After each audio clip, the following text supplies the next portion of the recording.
Happy Friday and welcome again to another edition of HuskerOnline Headlines. Sean Callahan, Steve Sipple with you here every Friday. I'm back in Lincoln, by the way, Sip. I was in Florida trying to make it work last week, and somebody did nail me. I had a high noon in my hand leaving the pool. I'm drinking a Diet Dr. Pepper today, Sip. But what did they get? What are you talking about? Oh, in the comments, I had a pineapple high noon during our show last Friday. I didn't even notice that. I was on vacation, but I don't even know what a pineapple high noon is. It's a vodka seltzer. Oh, hello. That's I kind of lose my South Omaha card with that, but yeah, you just did. Yeah, South Omaha is shaking their collective head right now. But here we are, another busy Friday, and I'm working. I told my wife it's a full day in the duck blind today. I mean, I left the house in the morning. We had camps 9 to 2, and then they're back at it again tonight, and we're taping this show in the middle.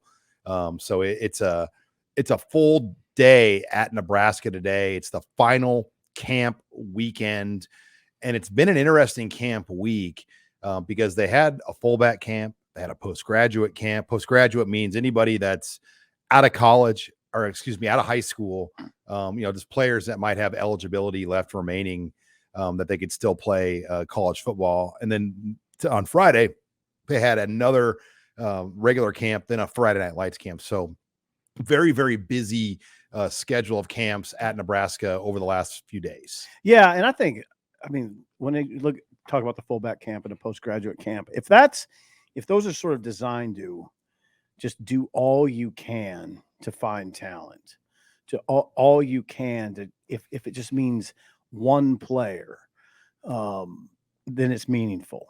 I mean, I think Nebraska's in that situation now where you gotta. Come on, now I know what people are going to say here, but you always have to what's the saying? Turn over every rock. You always have to do that, right? But it's even more important for Nebraska right now. And I'll tell you what, you've mentioned it. I saw it in your 3-2-1 column. There is serious evaluation going on at these camps. I mean, it is. Well, they're looking for talent, and the coaches they're using them. It's not like a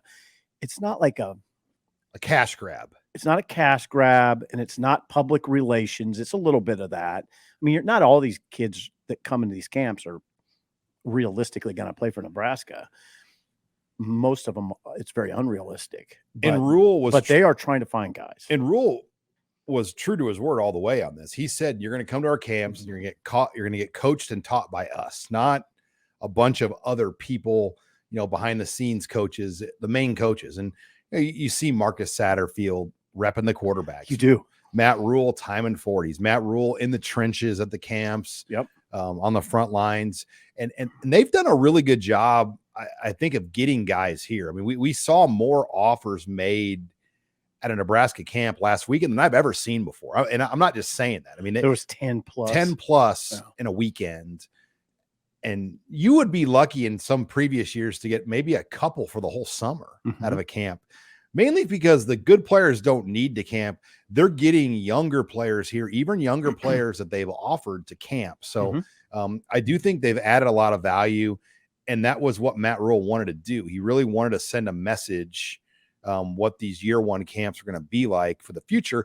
And he also wants to get an eyeball look at every single in-state kid, so they're not behind. And, there's been situations this year being a new staff, like Eric Ingwerson chose to go to Pittsburgh. Over Nebraska. Well, Nebraska had only been here for a couple of months, and Pitt offered him in early March, and he chose to go to Pitt, and that's fine because Pitt did a great job in wanting him. But now that shouldn't be the case anymore. I think now with a full cycle, a full summer, you're not going to miss on not seeing a guy live in person to get the chance to work them out. Right. I mean, like they had.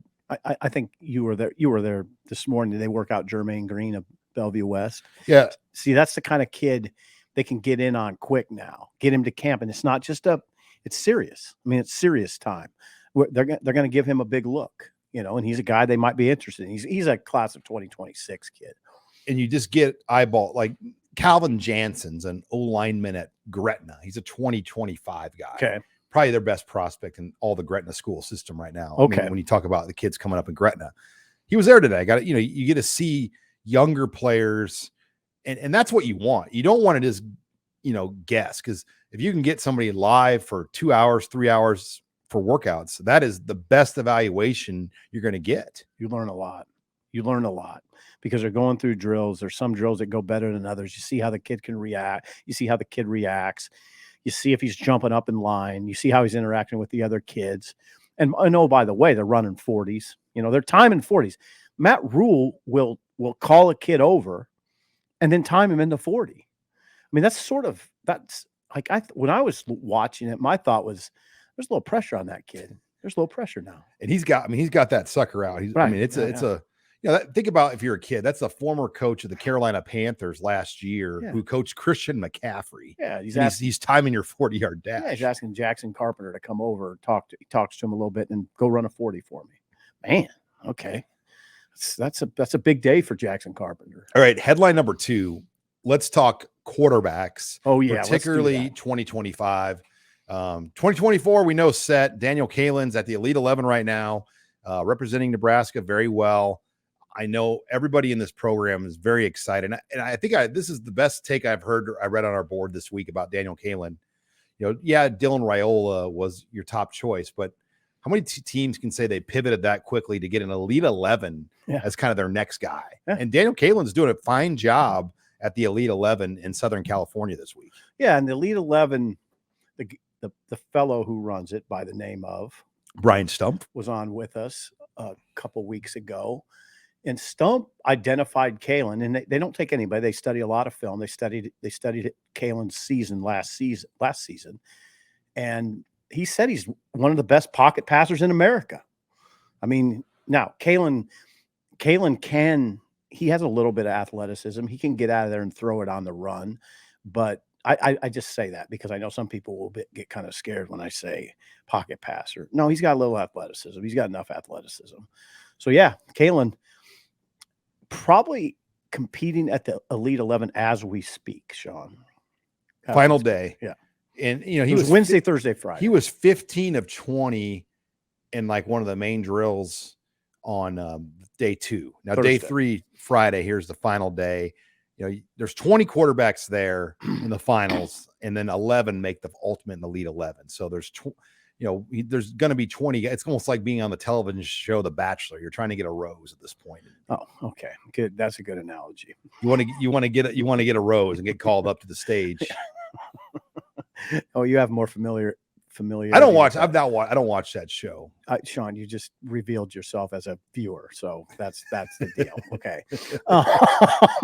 with your pineapples, whatever that was. What was that again? Pineapple what? High noon. High noon. You take that to the duck blind, by the way? No. You tell your wife I'm going out to the duck blind with a high noon. High noon pineapple. I'm going to the duck blind, honey. I got some high noon. I told her I left the house and it's going to be a full day in the duck blind. Full day. All right. Well, let's continue on that conversation of quarterbacks. 2025, though, that's been the story this week. 3 different quarterbacks with 2025 offers from Nebraska camped in Lincoln. And that just doesn't happen that often. I'll just put it that way. It started with Stone Saunders out of Harrisburg, PA, 4-star mobile kind of guy that can throw on the run. Emerges an earlier target for Nebraska. And then Alex Mansky out of Algona, Iowa, which is about 250 miles from Lincoln. Teammates, by the way, with Jack Limbaugh, who also has a Nebraska offer, son of former Husker volleyball player Amber Holmquist. And Jack Limbaugh's father was a Husker walk-on football player. So they offered him. He was there. And then a third quarterback with a Husker offer was here Friday. And I watched him work out. Garrett Odom, the son of former Missouri head football coach, Arkansas defensive coordinator Barry Odom. So you had Garrett Odom here working out at Nebraska. He's at Faith Lutheran now in Las Vegas. He moved from Arkansas. Nebraska offered him last December. Not the biggest of quarterbacks. When I watched him, 6 foot 170, but has a live arm, does a lot of great things. 6 foot. He's 2025 too. He's a younger guy. 6 foot 170. That little guy. Huh? But you had a trio of 2025 QBs that came over to Nebraska. And Alex Mansky's the one I really think that has emerged. I mean, that's the name that I think everybody after seeing him, and I was told, if I'm not mistaken, he played baseball, and then he came and did the camp. So Ooh, that's interesting. I'll tell you why that's interesting. Mansky. Now, full disclosure, I've watched film of Mansky and Stone Saunders. I have not watched film of Barry Odin's son. Mansky, it's interesting you said he plays baseball because he has that ability as a football player to throw the football with kind of baseball arm angles. You know what I'm saying? Sometimes he looks, I said this on our show earlier this week. Sometimes he'll look like a second baseman turning two. You know, he'll drop his arm angle down. You know what I'm saying? You played baseball I wasn't very good at baseball, but I but tried you know what I'm saying? He can drop his arm angle if he has to. He can throw across his body. He can move. He can position himself in traffic and get the ball off somehow when you don't think he can. So I got to tell you, Sean, the Mansky film stood out to me a little bit more. Stone Saunders is definitely good. He looks a little bit less apt to be able to improvise, though. He's really good. Now, I'll tell you what, and we talked about this earlier, too. Stone Saunders throws to a number 6, who's an Alabama commit, a receiver. He has that. When things kind of break down, he can just go to number 6. Mansky doesn't. I don't think Mansky has a receiver like that. Anyway, those two, though, are big-time quarterbacks. Yeah, and Mansky is a good baseball player. I mean, I just pulled up the Algona baseball Twitter handle, and I bet he is. Games with 8 strikeouts, hitting 2-3 RBIs. So it's my understanding he played in a baseball game and then did the Nebraska camp and still performed at that level. Mm-hmm. Now, Mansky will be back in Lincoln on Saturday, and this is really shaping up to be a battle between Iowa, Nebraska, and whoever else, you know, and I think Algona is closer to Ames. So it's definitely more of an Iowa State community if you were going to like kind of divide up Iowa and talk about what the fan base is like there.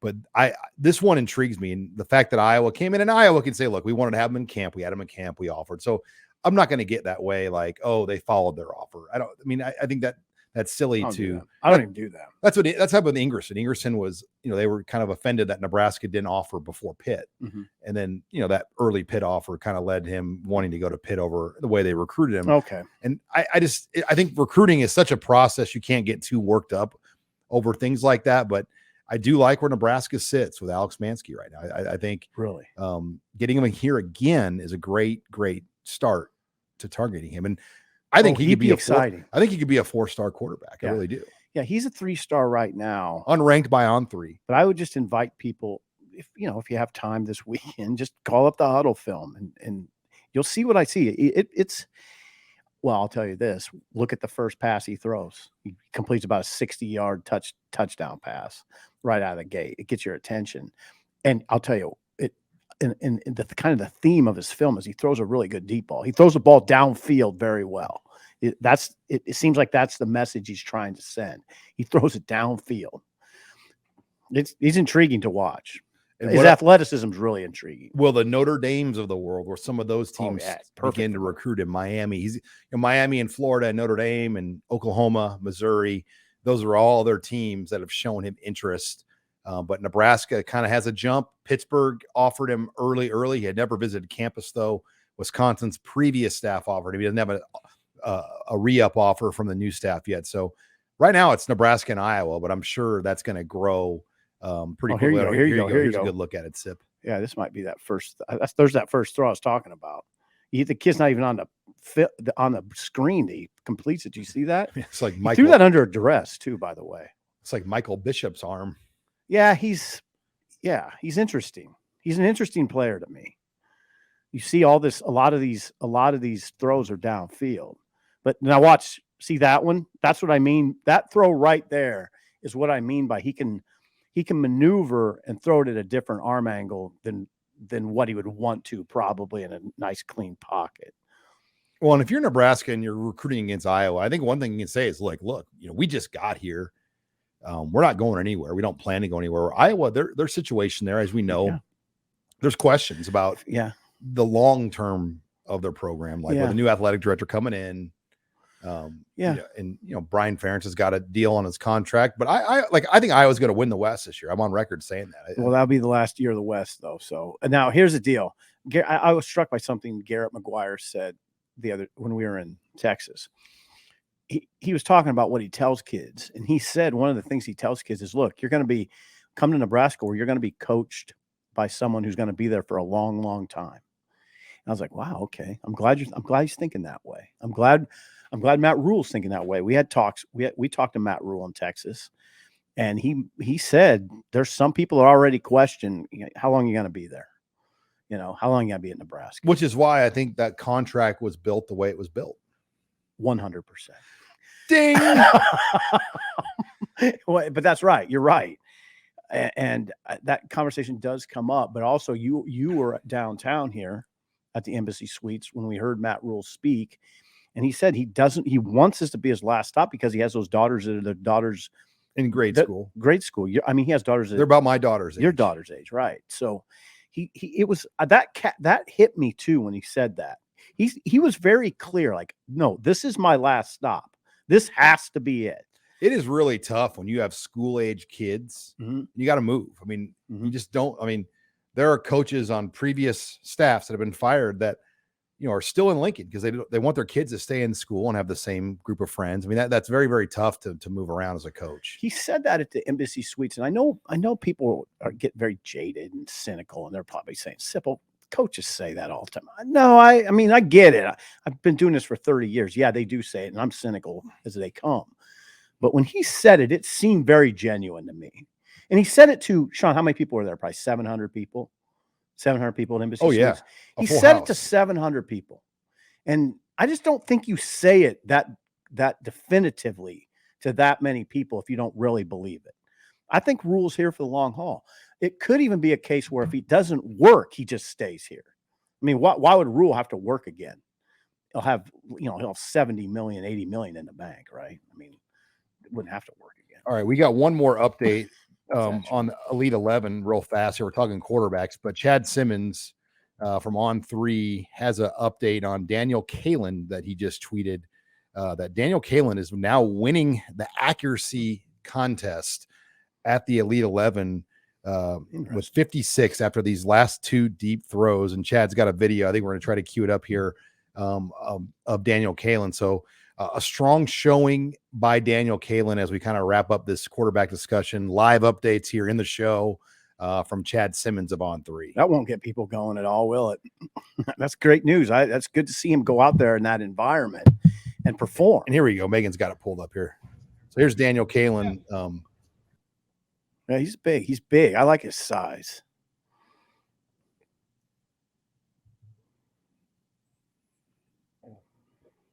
Yeah, there you go, Sean. But yeah, you're getting a good look. Yeah. We've got, and On3's got a lot of boots on the ground right now covering this event right now. Chad Simmons, Charles Power. We are looking live. Is that what you're telling me? Oh, these are just posted on Twitter seconds ago. So he nailed the target twice there, leading the accuracy contest right now at the Elite 11. So Daniel Kalin has a chance to crack that Elite 11, which, Nebraska's had, Josh Freeman and Blaine Gabbert. They never ended up coming here. I mean, to have a guy actually make the true Elite 11, that'd be quite a coup. Patrick O'Brien. Did he make the 11 though? Oh, the final 11? Yeah. No, I'm not talking about the 20 or 25. Oh. I'm talking about the 11. No, didn't make the 11. So that's a huge difference when you can make the 11 and whatnot. But let's move it on. Headline number 3. Something else that's jumped out about these camps has been just the number of coaches that have come back around the program to work. We've seen a number of guys. I mean, Ryan Heldstaff at UNK has been here. Jeff Jamrog, former Husker player, and also coach. Now he's at Midland. But man, a big one today, Sip, on Friday. Former Husker player, defensive coordinator, now the Wyoming head coach, Craig Bohl, was back in Lincoln with his entire staff working the Matt Rhule football camp inside Memorial Stadium. And you just think about where we've been since 2002, and a lot has happened. But Craig Bohl has never really been back in a capacity where he's been, welcomed in as a guest like that to work around Nebraska, where he played and coached before. He coached against Mike Riley, as you know, when Josh Allen was his quarterback in Lincoln. That's right. So he was back for that. Frank Soldiers, former defensive coordinator, and it was kind of cool. He addressed the campers, introduced his coaches. He said, "And go Huskers and go Pokes." He gave a go Huskers, and I'm sure for Craig Bohl, it was not, I mean, just to feel welcome back at Nebraska, because obviously a lot of time has passed, but he's a national champion head coach from North Dakota State. Yeah. When he left here, well, he got fired. I mean, let's face it, he got fired in 2002. He discovered something interesting in his career, and that was he fit better as a head coach than as a defensive coordinator. He was so, as a defensive coordinator, he used to tell me all the time, he was so ingrained and so preoccupied with scheme, with matching personnel, all the granular details that a defensive coordinator has to understand and master, that he would literally he'd catch himself doing it. He'd walk by guys in the hall and not even say hi, players. And he didn't like that about himself. But then he became a head coach. He didn't have it, it wasn't so granular. It was more of a big picture thing, and it fit him better. And look what he did. He won multiple national championships at North Dakota State, parlayed it into a head coaching job at Wyoming, and has done well there. Yeah, he's done a good job. His son, Aaron Bohl, on that staff, former Lincoln East football player. He's a position coach. Tim Polasek is the offensive coordinator, and he was at Iowa, and he's the OC for Bohl. And Mike Grant is there. And Mike Grant, former Husker quarterback. So a lot of familiar names working this camp today with Craig Bohl in Lincoln. But it just, what's funny, I was talking to some people over there from the new Nebraska staff. Nobody there really has any idea, like, they don't know Craig Bohl. They didn't know Craig Bohl played in Nebraska, coached at Nebraska. They just knew him as the coach of Wyoming. So it just kind of tells you, like, we're kind of in our own little bubble here. And everyone else on this new stuff, hey, he's the football coach at Wyoming. We have him working the camps with us. Right now. But he was, around here, he's still a pretty big name. Like you said, Lincoln East guy. He was Josh Allen's college coach. That's a pretty prominent thing to say to people right now. He's he's at Wyoming, so it's an outpost. It's an outpost in Laramie. So he's under the radar a little bit. Obviously it wasn't as big a deal as Frank Solich's return. This was under the radar, and that's probably the way Craig Bohl prefers it. Yeah, I walked in behind him, just walking into Memorial Stadium. So I guess I know he's coached the one game here, but it had to be a little surreal just to kind of be walking in that stadium. I wonder if it is. I don't know how that would be. A lot of time has passed. Yeah. So who knows how he feels? It's hard to tell. But he's a good football coach, great person, and glad to see Craig Bohl was back, along with a number of other great coaches, that we've known to work these camps. And I think that's big. I saw UTEP was at camps this week, Rice. So they've done a very good job of getting different coaches here for camps. Headline number 4. Let's move on. Visit weekend for Nebraska. This is, they'll have one more big one next weekend, but this weekend, number of official visitors will be in. Oh boy. Start with Michael Burt, though. Yeah. Omaha Creighton Prep, tight end, Burt family, very well known around the city of Lincoln, in the Lincoln Pius community. Yeah. If you go to Pius, odds are a Burt or easily. They comprise about half the school, I think. And Michael Burt's father was a standout Pius athlete. So this one makes sense for Nebraska. But Iowa did offer first. He visited Iowa last weekend. Now Nebraska will get their visit with him this weekend. The question remains, what about Carter Nelson? Like, what is the big picture scenario here with tight end? Can they kind of make all this work? Iowa knows what's going on. They're going to push for the commit. I'm sure Nebraska would like to kind of wait on a few things. So that this one will be something to watch closely. Well, now you're the recruiting expert, so I will defer to you on these sorts of questions. When you raise that as an issue, I don't quite understand it. Like, you can't take 2 tight ends in a class? Well, they have Ian Flynn already. Can't you take 3? Well, and then what's the cutoff? And then I guess what's the cutoff, Sean? Keelan Smith is kind of a tight end. Kind of a tight end too. 4. So 4 is a lot. Now, Keelan Smith's an athlete. Yeah. Carter Nelson's not a true blocking tight end. I do think Bird is somebody that will be like 6'5", 6'5 and a half, 250 pretty easily. But what I like about Bird is he was one of the only, if not the only, 3-sport varsity athlete at prep last year. He played baseball, basketball, football. That's a great baseball player too. That's not an easy thing to do at a school like Creighton Prep. No. Back to that tight end discussion. Carter Nelson, would you sell it as Bert's more of a traditional tight end, inline tight end. Carter Nelson, you'll be more of a guy we move around. Split out, yeah. Yeah, we'll move you around. Like Travis Kelce. I mean, the way the Chiefs move him around. I mean, they that's how Carter wants to play. He, his favorite player to watch. Problem solved, right? Problem solved. Also, you got Georgia, Penn State, a number of other teams After Carter Nelson. and Notre Dame. He's at Penn State this weekend. Notre Dame was last weekend. Georgia's on him hard. And they're holding the spot for him. It's not like Georgia's putting the gun to him. They're saying, we'll hold the spot for you. Boy. All right, Georgia's saying that. Well, Sean, he's the number one player in the state. He should be hard to get, right? Should be hard to get. I wish this were 1997. It's not. But it's not. And this is the battle. The battles have changed, Sean. The battles have changed. It is really startling to me as someone who's covered this for so long, how much different this recruiting animal feels now. It's harder, right? So you got to put a lot of elbow grease into it. They are. The good news is they are. And I would say, Sean, come on, can we do this? I would say Frost's staff didn't. I mean, come on, look at what we saw. Now, at the beginning of the Frost era, his name and reputation and what they did at UCF, they got every in-state guy. But it kind of turned in the class of 2020. Yes. But in the classes of 2018 and 2019, they did really fine. Got who they wanted. Barrett was rolling. Barrett Root. Then in 2020, got a little losing Keegan Johnson. I mean, and just kind of everything that went with that was kind of where it started, and led to Devin Jackson going to Oregon and Avante Dickerson going to Oregon. Now, Avante Dickerson's already left Oregon. But there's been a few, and Xavier Watts as well went to Notre Dame.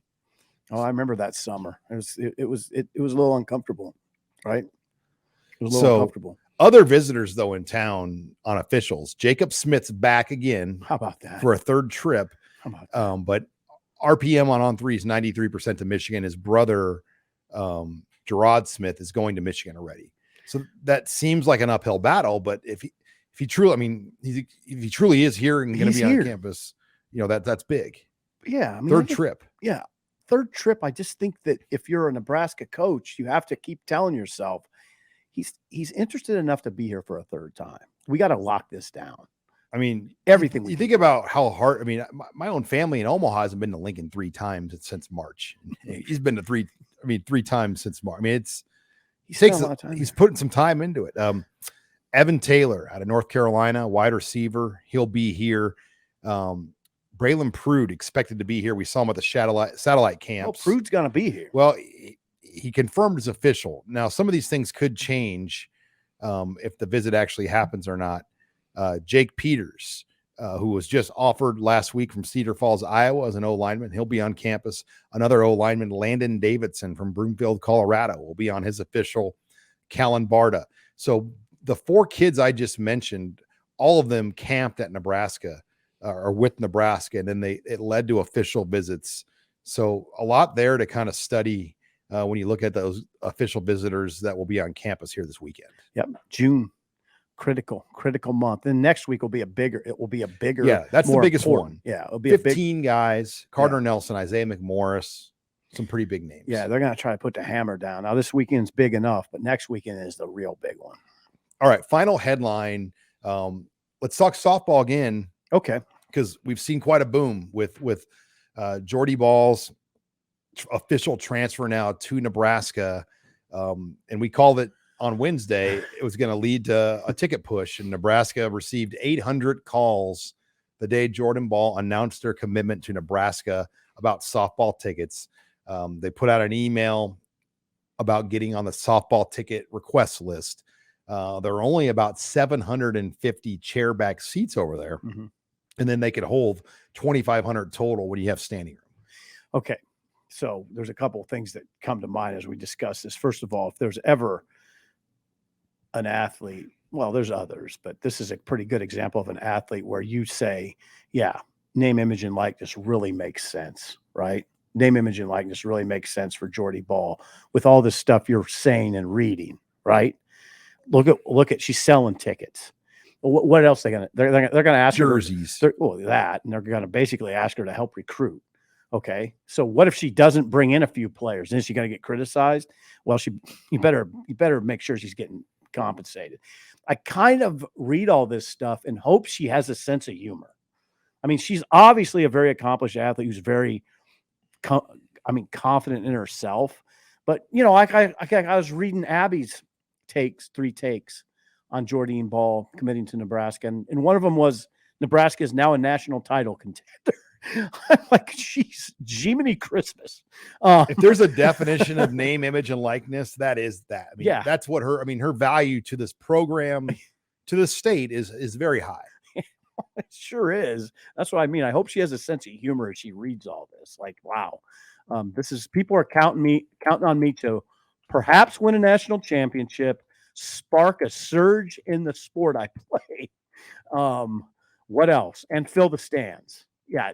Hopefully she's getting compensated very well, because that's a lot. That's a lot. I'm not suggesting she can't handle it, but man, that's quite a lot.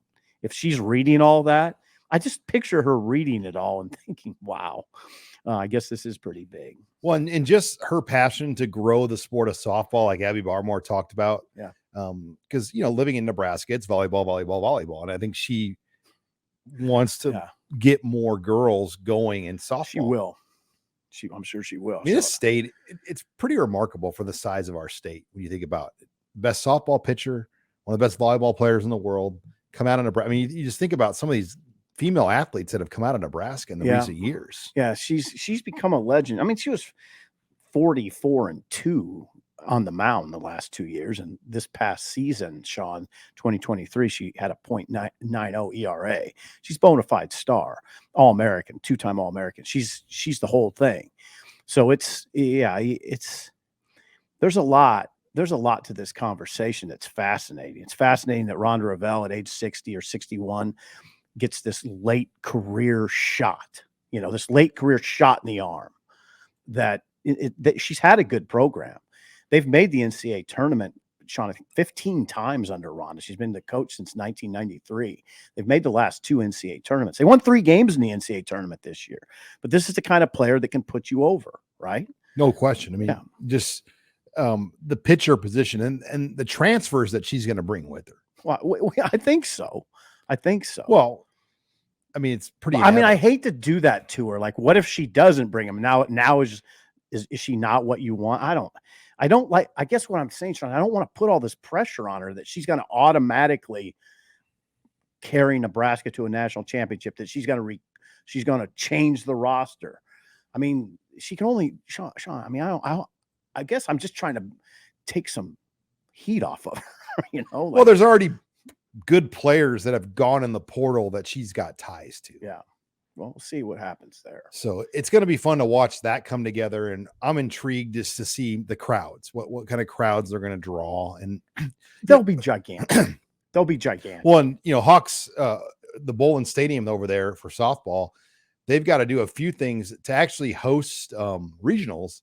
You've got to have replay cameras and everything installed in there. They actually don't have that in there. So, Nebraska is going to have to put some money into Bohl Stadium to get it up to par in order to host a regional and a super regional. Yeah. Well, they'll do it.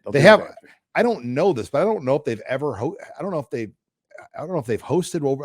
I'm curious the last time Nebraska's hosted a regional. What I tell you, Sean, don't ask questions on the, I know it's your pet peeve. I don't know. I don't know that either. So we should. It's not now. Me and you haven't specialized in softball coverage.